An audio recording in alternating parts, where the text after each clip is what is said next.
Iran, Israel और America के बीच हो रहे जंगी संघर्ष ने वैश्विक स्तर पर सभी की चिंताएं बढ़ा दी हैं। ऐसे वक्त में सप्लाई चेन पर इसका सीधा असर पड़ा है। एक तरफ इस जंग से भारत ने खुद को दूर रखा है और कोशिश की जा रही है कि देश के नागरिकों पर इस जंग का असर कम से कम देखने को मिले, फिर चाहे वो आर्थिक रूप से हो या फिर सप्लाई चेन के बिगड़ने के बाद भी हालातों को काबू रखने की कोशिश। तभी तो पीएम मोदी ने खुद भी बढ़ते संघर्षों के खत्म होने और शांति के स्थापित होने की बात कही है। फ्रेंड, भारत और फिनलैंड दोनों रूल ऑफ लॉ, डायलॉग और डिप्लोमेसी में विश्वास रखते हैं। हम एकमत है कि केवल मिलिट्री कॉन्फ्लिक्ट से किसी भी मुद्दे का समाधान नहीं निकल सकता। यूक्रेन हो या पश्चिमी एशिया, हम संघर्ष की शीघ्र समाप्ति और शांति के हर प्रयास का समर्थन करते रहेंगे। हम इस बात पर भी सहमत हैं कि बढ़ते हुए ग्लोबल चैलेंजेस के समाधान के लिए ग्लोबल इंस्टीट्यूशंस का रिफॉर्म आवश्यक ही नहीं, अर्जेंट भी है और आतंकवाद के हर रूप को जड़ से समाप्त करना हमारी साझी प्रतिबद्धता है। हफ्ते भर से जारी इस युद्ध में भारत के पड़ोसी मुल्क भी अपनी सक्रियता दर्ज करा चुके हैं और ये भारत की सबसे बड़ी चिंता का विषय है, जिस पर भारत सरकार की तरफ से भी चिंता जाहिर की जा चुकी है। ग्लोबल लेवल पर हमेशा कुछ नया हो रहा है, एक परिवर्तन चल रहा है। पुराने विचार, पुराने ग्लोबल ऑर्डर, पुरानी बिलीफ्स तेजी से बदल रही हैं और यही वह अनसर्टेनिटीज हैं जिन्हें हमें समझना होगा। और अभी चल रही मिडिल ईस्ट की स्थिति, इसका मैं मानता हूं कि एक ज्वलंत उदाहरण है।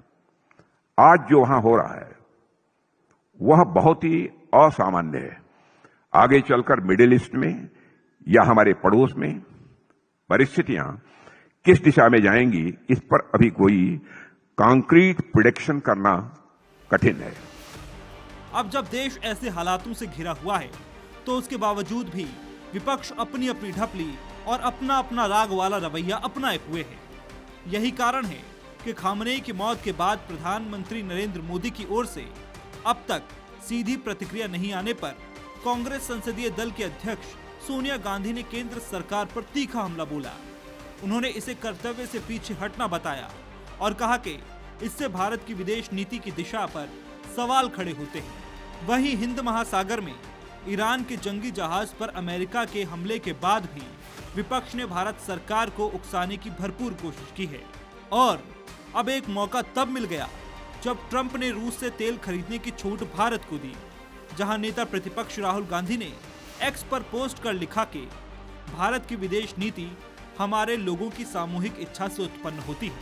ये हमारे इतिहास, हमारी भौगोलिक स्थिति और सत्य और अहिंसा पर आधारित हमारी आध्यात्मिक विचारधारा में निहित होनी चाहिए। आज हम जो देख रहे हैं वो नीति नहीं है, ये एक भ्रष्ट व्यक्ति के शोषण का परिणाम है। छूट किससे ले जाती है? जिससे आपने कोई हस्ताक्षर कर लिए हो, आपने कुछ एग्रीमेंट्स की हो। कौन सी एग्रीमेंट की है जिसमें हमें उनसे छूट चाहिए? पहले इसका जवाब दिलवाइए। जब ट्रेड डील साइन ही नहीं हुई है तो छूट किस बात की? छूट तब होती है जब कोई रेस्ट्रिक्शन होती है, जब कोई बंधन होते हैं। बंधन कब होते हैं? जब कोई एग्रीमेंट होती है, हस्ताक्षर हो चुके होते हैं। अग्रीमेंट तभी होती है ना जब हस्ताक्षर होते हैं। छूट तब मिलती है जब बंधन होते हैं। बंधन तब होते हैं जब अग्रीमेंट होती है। अग्रीमेंट तब होती है जब हस्ताक्षर होते हैं। कौन से हस्ताक्षर हुए हैं ट्रेड डील पर? क्यों बंधे हुए हो आप उस तथाकथित ट्रेड डील से जिस पे हस्ताक्षर नहीं हुए? क्यों छूट चाहिए आपको? क्यों आपने वो बंधन स्वीकार किए? पूछिए ना बीजेपी वालों से। ये कौन से बंधन है? ये ट्रेड डील के बंधन तो नहीं है क्योंकि साइन नहीं हुए। ये एप्स्टीन के बंधन है। इस बीच भारत में लगातार खामनेई की मौत के बाद लखनऊ से लेकर दिल्ली तक प्रदर्शन की तस्वीरों ने देश के माहौल को किसी और ही दिशा में आगे बढ़ा दिया है।